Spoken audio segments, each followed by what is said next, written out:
Okay, Reggie. Um, we're back now for another interview. We got a good amount of questions and stuff to go over, as we always do.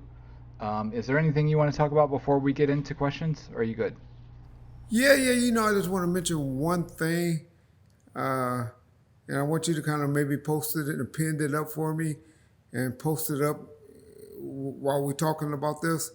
I got my friend Mob C. A lot of y'all know him on real active on Instagram. His name is Brian Calvin Mob C. You know, his wife is an inspirational speaker as far as talking with people over the internet and reaching out to people and helping people with uh, substance abuse or mental health. Okay. Got the spiritual thing going too. For those of y'all want to get into that, but I know I don't like to put that on people.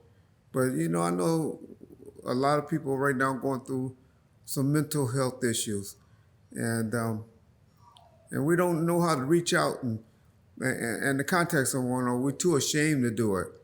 And and I just wanted to shout it out to her. Her name is Smiley Calvin. It's called the Awakening.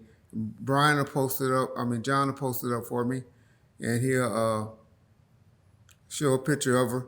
And y'all can just reach out to her, and see what y'all can do as far as just getting some help.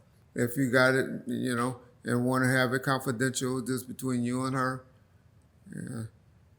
I just thought I might mention that because all the stuff going on in our country right now, I think some people are probably reaching out for help and just don't know where to go to get the help at right now. So I just wanted to shout her out. And I know she's been helping a couple of friends of mine, and she seemed to be doing a very, very good job. But other than that, John, man, let's get into it. I'm sorry about the last interview, y'all. I know y'all thought your boy was on his way out. Y'all just don't know this COVID. This COVID ain't no joke. But Mm.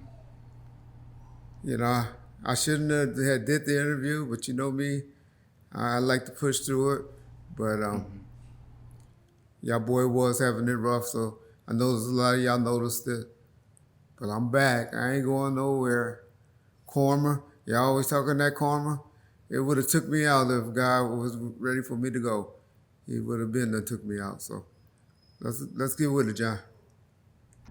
Can you tell me about in 1995 when Death Row sponsored a Super Bowl party with Luke from Two Live Crew and how that situation came about? Yeah, so I don't know if y'all remember or heard. It was before my time. There was a big fight with at one of the conventions, Jack the Rapper, with between Death Row and Luke and some of his boys, and so they had a big altercation and all of that, and then they eventually got together and worked it out, and so they did some dissing back and forth on videos, the cowards of Compton and different videos went back and forth talking about each other, and so then they worked it out, and so Super Bowl weekend was in Miami in 1995, and so Luke and Suge decided to give this big party together on the night of the Sunday after the Super Bowl, and Snoop and the Dog Pound uh, was going to perform. And of course, Luke do his show. Y'all ain't never been to a Luke show. Y'all missed it back in the day. Y'all need to do some research on the Luke show back in the day. Because he used to have him on stage doing this thing. Luke knew how to give a party. But prior to that, Luke did have a club, his own club that he ran in Miami or was promoting or whatever. That was, I remember that was the first time I ever been into a uh, a nightclub where they had gurneys in one room, like a private room, and they had gurneys laid out there. And I mean, I'm telling you, niggas was literally laid back. with their pants down, and chicks was just over there whacking and going at it. That they met at that club. I mean, it was something to be at. Luke knew how to give. He knew how to treat his people in clubs and at a party. And so that weekend was popping out there in Miami. So that Sunday night we had this big party. And man, for some reason out there in Miami, those niggas don't start partying until like 2, 3 in the morning. I ain't never, I'm from LA and just new to this club scene stuff like that. And where, club, shit, 145, 150, you getting kicked out of the nightclub. Well, on the East Coast, that's when they starting to get popping. And so we was there, so we was in the limos and stuff, and Corrupt was in there drunk as a mug. I mean, was throwing up and like, Suge, I can't perform because I'm not doing the show. Shit, Suge was like, nigga, you better sober your ass up. I done flew you out here to Miami, and we done been at the Superbowl sitting on the 50-yard line, and now, nigga, it's time to work. You about to work, Corrupt.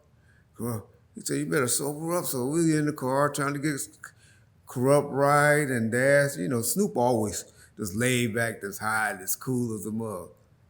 And so it was just me and my boy Fred was the only two security that was there. And so we started, taking them inside the club. And I'm going inside the club. And so as we were entering the club, we at the backstage, and I'm seeing Luke on the stage, and he throwing chicks in the audience. I mean, throwing them off the stage, throwing them in the audience and stuff, and it's like chaotic.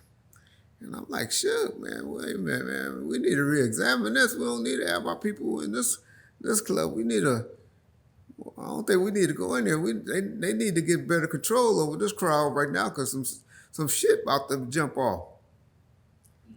Shit like Reg, whatever, do what you got to do.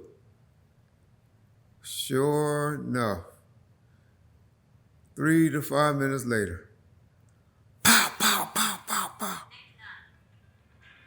Somebody getting shot. Somebody got shot. And somebody got shot and then later died. But luckily, by this time, I'm getting them back into the limos, back into the club. I swear to God, the dude that did the shooting ran right to us and was trying to get in the limo with me. Well, I was standing outside, but I was getting Yo-Yo and Suge because they were together that night in Miami, getting them in the limo, in the backseat of the limo, and he tried to jump in the car with them. Suge is like, Red, shoot him. I was like, nah, nigga, you just better get out of here. I was like, you just better get out of here. And he jumped out of the car and took off and ran and stuff like that. But, yeah, needless to say, we never performed that night, but it was a big party in Miami. And, yeah, that was going to happen there.